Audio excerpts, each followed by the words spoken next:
So I would like to welcome you to our first DFA Dining Club. And it's a presentation on how to play offense in your state legislative session. My name is Angie Backey, and I'm the Executive Director with Doctors for America. DFA teaches medical students, physicians, and health advocates how to do advocacy, and then we do advocacy at a state and federal level in the areas of access to affordable care, community health and prevention, and health justice and equity. DFA believes firmly that all Americans should have access to universal, simple, and affordable health care. So of course, we all have our work cut out for us, don't we? 2023 has been a really busy year for state legislatures, especially their work on getting in between the patient and clinician relationship. They've certainly been working overtime. This year alone, there have been 434 anti-LGBTQ bills in the US, a multitude of abortion-related bills, even a bill that makes it a crime to give blood if you've been vaccinated for COVID.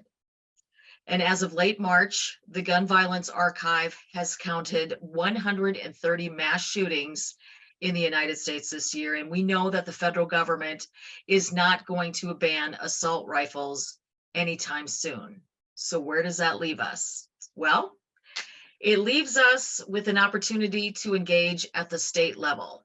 But here's the twist.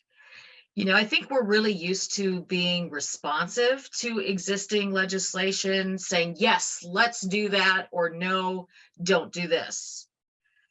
But where policymakers propose legislation impacting healthcare delivery and outcomes, they do it without going to med school, like many of you have. And that's where you come in. Tonight, we want to show you how to offer solutions to the problems that exist in your state, and how you do that, when do you engage, and what does it look like? And luckily for us, tonight's speaker is an expert in this area. As a health policy professional in an increasingly uncertain landscape, Natasha Murphy has expertise engaging diverse stakeholders across political and healthcare landscapes to forge solutions and advance organizational goals via informed advocacy, nuanced policy positioning, and effective communication. Currently, Natasha is the Director of Health Policy at the Center for American Progress, where she drives state policy and advocacy efforts to expand affordable health coverage, lower health costs for consumers, and advance public health and equity. She engages state-level legislators, regulators, and other government officials to provide policy research, subject matter expertise, support materials, and technical assistance for healthcare cost containment and coverage access policy reforms. I'd like us all to welcome and get your notebooks out, because this is going to be a really actionable conversation. Natasha, thank you so much for joining us. Thank you, Angie. And it really is a pleasure to be dining with DFA this evening and share, some of my best practices and tools for your members, and hopefully some new members on the line, to effectively engage with their state legislators. And so I have put together a brief presentation that I want to walk through with everyone this evening. And so first up, as Angie mentioned, the whole purpose of today is how to be more proactive in playing offense in the state legislative process. And so during tonight's presentation, I'm first going to, provide that quick legislative process 101 at the state level, just to level set everyone, make sure we're all on the same page. Then I'll go ahead and transition over to some of those effective advocacy strategies that have impact. And then finally, I'll conclude with some additional resources that folks can follow up with, as they, continue on their advocate process. But I really wanted to start tonight's conversation by sharing some headlines. And so these are news items that I took a quick screen grab of, and all of these have been published in the past 7 days. And so as Angie mentioned, right now there are 44 states that are currently still in legislative session. And as you can see, our state legislators are tackling a wide variety of issues, really in the absence of cohesive and comprehensive legislative activity at the federal level. It's often said that states are the true innovators when it comes to policy, and that is more true now than ever. And, as you can see, legislators are proposing a variety of solutions and reforms that have a tremendous impact on the health landscape. And I think now more than ever, it is vital that experts like you all on the line are actively engaged in the legislative process to not only support some of these proposals that show promise and can have a transformative impact, but also to oppose and ideally stop some of the more heinous activity that we've been seeing in this legislative session in particular. And so I'm sure we're all aware of, the general foundation of the state legislative process. It definitely does mirror what happens at the federal level, but I did want to, kind of flag and share this graphic that's coming from the National Conference of State Legislatures, and it provides just a highlight flow of the state legislative process. And granted, all 50 states are different, and in true fashion, kind of each legislative process is going to differ slightly, jurisdiction by jurisdiction. However, these are definitely the big ticket items and kind of the core tenets. And so reading from left to right, wanted to flag that oftentimes long before, pen meets paper and any legislation is drafted and kind of goes through the relevant chambers, an idea is birthed. And whether this is in response to, an activity or an event that happens, if a legislator start to hear rumblings among their constituents or folks in the advocacy community, there is going to be that initial action that raises a particular policy issue or proposal to a legislator's attention. And honestly, that idea phase is a critical component and kind of access area for healthcare advocates to really get involved. And I'll speak a little bit more to that later, but definitely wanted to flag that for you all today. And so after, kind of the idea or policy proposal is proposed, it will enter the legislative drafting process where, you will have lawyers get involved and start putting pen to paper and really firming up some of the details of a legislator's plan. Next, the bill is introduced, particularly oftentimes in one chamber. That might be the House or the Senate. Again, the names will kind of differ based on the locale and what state we're talking about. But the bill will be introduced into a, body, and depending on the subject matter, it will most likely be referred to the committee of jurisdiction. And so that is going to be a smaller subset of legislators who tackle and focus on particular issues. In committee is another opportunity to engage. And I think that's where, a lot of advocates are most comfortable or are most involved, so that's where you'll participate in a public hearing. You might offer oral testimony or even written testimony in support or in opposition of a bill when it's still in that committee phase. And so after it, kind of goes to the floor debate post committee in, one chamber, it will then have to transition or cross over to the secondary chamber, in which it will go through a similar kind of committee hearing process. There might be changes or updates, revisions made to the legislation based on previous feedback, or, if the alternate chamber has different priorities, oftentimes you'll see some of those chambers make changes to reflect that. After that, it will go to another floor debate in which, it will be again re-reviewed by the legislature at large. And if it gets the thumbs up, it will go on to the governor's office. And this is another area that I think sometimes advocacy can kind of fall off. Folks will be very involved in the state legislative process and assume that, okay, if it passed the House and the Assembly, or the House and the Senate, we're good to go.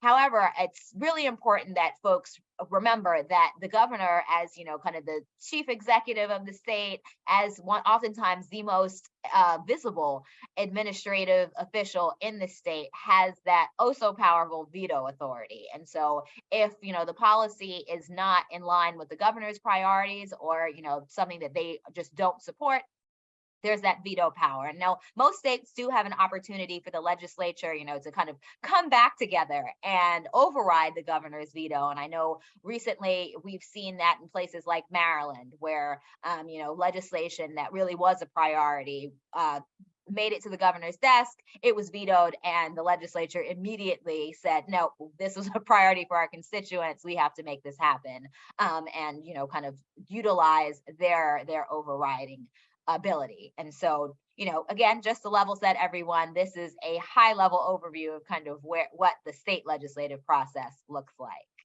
Next up, wanted to really call out some of the key players in the state legislative process. These are folks that, we're all familiar with. And of course, at its core, oh, oops, my Alexa decided to chime in. But so at its core are the legislators. These are elected officials who are truly making the decisions, but really rely so heavily on the input of experts like you all and advocates. They are so often buttressed by their legislative staff. And I cannot stress enough the importance of having strong relationships with staff. And so, oftentimes, sometimes it can be frustrating when you feel like, they're gatekeeping. No, I want to talk to the actual representative. I don't want to talk to their chief of staff. Please don't put me in front of, their health legislative assistant. I need to talk to the decision maker. But more often than not, it is the staff member who, really can make or break your interaction, or even the legislator's viewpoint on a particular issue or a particular bill. So as it relates to relationship building, so important to ensure that you're having adequate face time throughout the legislative cycle with staff members. And then, as I mentioned, of course, you have the governor. We talked about their veto ability and power, and also the role that they play in shaping the state budget, which oftentimes we all see when great policy gets passed, but then if it's not funded, it essentially sits. And there's nothing worse than, just kind of an unfunded mandate that's floating around there and not being impactful. Another player in the legislative process that oftentimes gets overlooked are state agencies, and particularly as it relates to health and healthcare. We can't forget the role that the Department of Health plays, a healthcare finance, the Medicaid agency. Well, even now, the marketplace or the exchange in states that have taken the state route, these are all important administrative bodies that are oftentimes charged with implementing the policy. And so they will have their voices heard, by their government affairs person in a lot of these hearings, or they're also a powerful internal tool of experts that sometimes legislators will rely on, when crafting legislation. They'll want to get the input of the chief financial officer over the Department of Health. And so I encourage folks to consider, your agency sometimes can be very powerful allies in helping get legislation passed. Next up, we all know about the role of lobbyists. And so at their core, these are individuals who are going to work tirelessly to either prevent legislation from passing or getting legislation passed on behalf of their clients. And I think, unfortunately, there is a huge narrative that, lobbyists are inherently bad and evil, and, their ethics are a little bit shady. And while that definitely, unfortunately, does occur, there is an important role that they play, in the legislative process. And sometimes, they can be a powerful ally for, kind of non-affiliated advocates. The resources that they can bring to bear, their experience with coalition building. And oftentimes, some of these more legacy lobbyists, the folks who know the state capitol inside and out, can know sometimes where the bodies are buried, and can be a tool that can be very helpful in our advocacy process. But kind of how does this all relate back to the work that we're doing? So I want to highlight for everyone on the line that, you really are an advocate. I think sometimes we can get so kind of focused on our area of subject matter expertise, or thinking that, no, I have my role to play. I will be a clinician and serve my patients in the best possible way. And I just wanted to share this kind of comprehensive overview of what I consider advocacy to be, which is really working to affect positive change. And that happens in a variety of different ways. And so whether it's like what we're talking about tonight, changing legislation, it can can also mean, raising funds, bringing resources, building new community institutions, or directing action. And so I don't want folks to have a narrow view of advocacy and, maybe be a little bit uncomfortable if they think advocacy is only the legislative process. As clinicians, you all play a pivotal role in the advocacy process. The fact that you are seen as experts, you are those trusted voices that even legislators will often listen to, folks who think that they know everything sometimes. It is definitely incredibly powerful to have those white coats in the room and to hear firsthand, from you and what your experiences are in the field, in the hospitals, in the healthcare setting, and in the community. So, please don't think that, at any point your voice and perspective is not welcome in, the halls of the state legislature. I wanted to flag for you all, and it's a bit of a buttress from that first slide I shared, potential areas of impact. And so while I have a litany of topics and issue areas mentioned here, some of which, are a little bit more, I think, to be expected, like the maternal and child health or, kind of drug pricing, I did want to flag that I think more and more, and some of this is an outgrowth of the COVID-19 pandemic, I think legislators are realizing that the medical community has such a wide area of expertise, and it's worth having you weigh in on, issues that may not 10 years ago may not have necessarily been seen as a part of a clinician's purview. And so definitely wanted to flag things like health information technology, more and more with kind of the modernization of electronic health records, or the fact that our health data is kind of floating around all over the place. I know so many of us have these wearables that we engage in. It's really, really valuable to hear that perspective from a medical professional on things like patient data privacy and security. So, don't think that, you just are going to be called on to weigh in on, something like telehealth or, health insurance and access, which of course are important, important elements that we love to hear from you on. But there's definitely a wide variety of policy areas that you can share your expertise on. And so next up, I wanted to really get into the meat of the proactive approach. And so kind of as we talked about in that initial graphic where it kind of laid out the policy making process at the state level, I've bucketed things into kind of three areas: pre-session, during session, and post-session.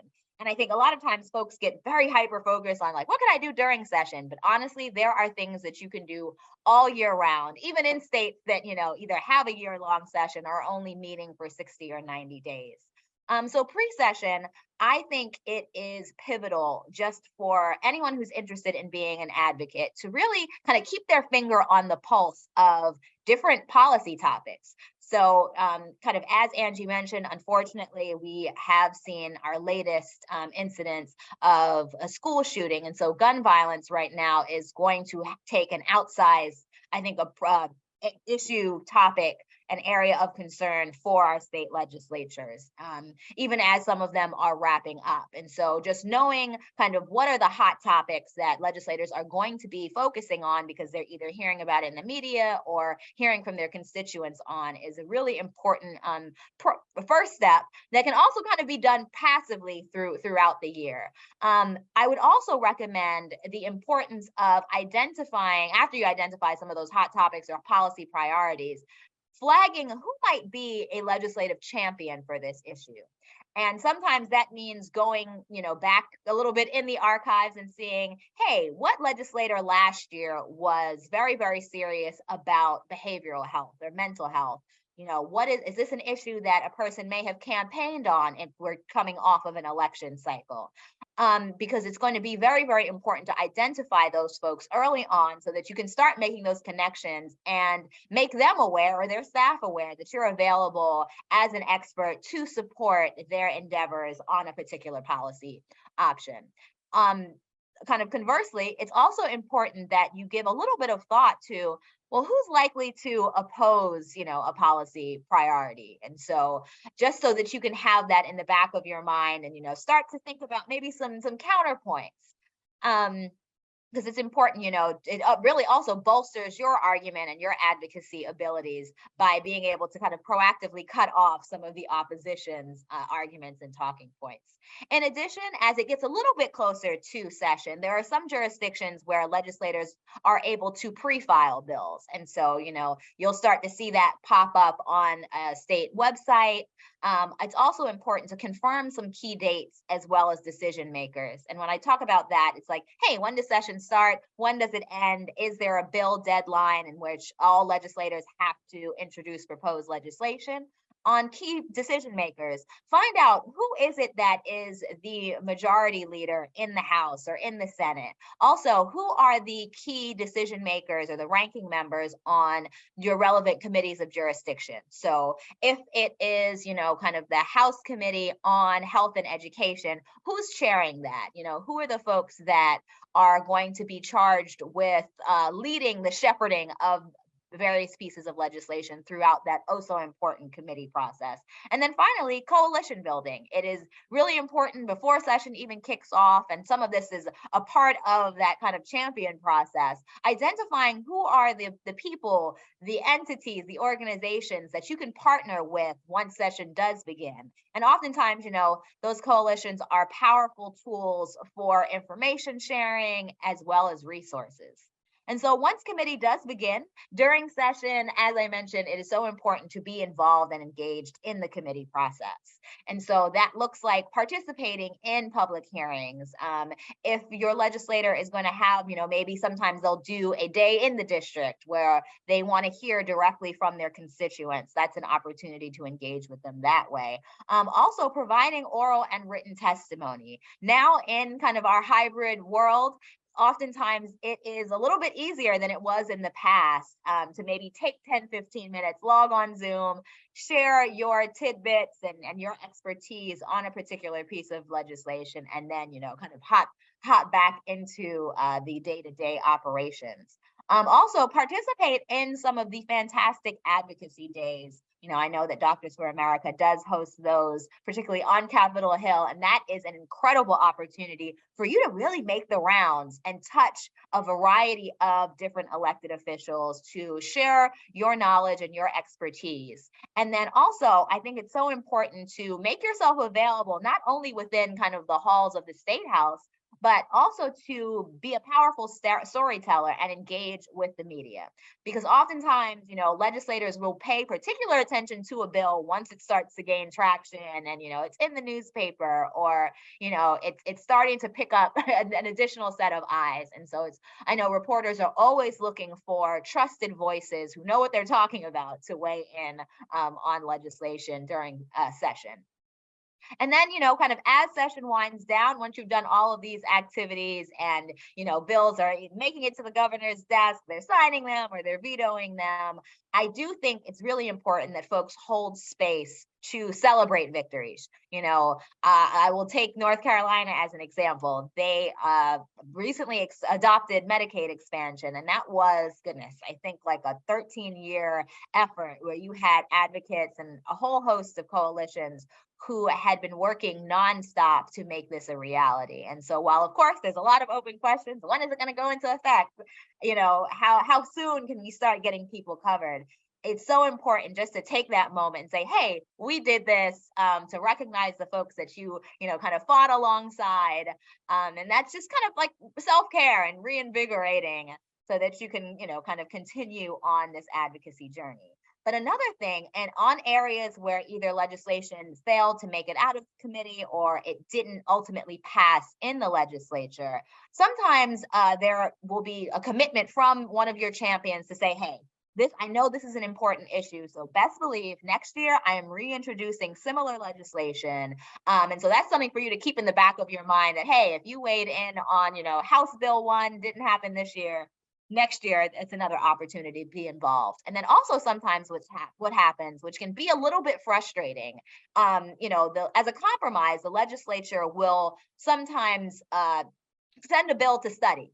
They will say, we get that this is important, but we're not 100% sold on whatever proposal is being introduced. So let's take 6 months or let's take a year to really dig deeper into this, provide additional details, and oftentimes a study will culminate in a report to the governor or sometimes to the head of a state agency. And that will be used as either support or opposition for future legislation. And that's another really important way that folks can get involved in the legislative process. It's participating in some of the work groups or advisory boards and committees that can spin up as a result of these legislative studies. And it's always an area where I know clinical expertise is particularly needed. I know I'm based here in Baltimore, and recently Maryland instituted a prescription drug affordability board. But as a part of that, they needed expertise on, well, what drugs should be considered as, kind of a part of the negotiations. And so it was really great to see a lot of clinicians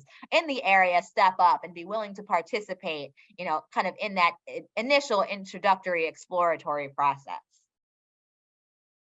And so that was really kind of all that I had for you. I know Angie is going to share some additional resources, but these are probably 4 tools that I use pretty frequently. The National Academy for State Health Policy, they really focus on all things happening at the state level. The National Conference of State Legislatures, which is a great high-level tool that also does some really great tracking. The National Governors Association, I always like to leverage that just to see, like, okay, well, outside of the legislature, what are governors saying? What are they funding? I think that's really important. And Families USA is a advocacy organization based in DC. They call themselves kind of the voice of the healthcare consumer, and they are a fantastic entity that has a whole list of resources for advocates to, really learn a little bit more about the process and to kind of keep yourselves abreast of some of those hot topic issues. So I will pause there and stop sharing. And Angie, I'll turn it back over to you. Hopefully, all of you are inspired as well. And so I'd like to conclude tonight thanking Natasha Murphy from the Center for American Progress for this really thought-provoking discussion and actionable items, that we can do to make legislation better in our states.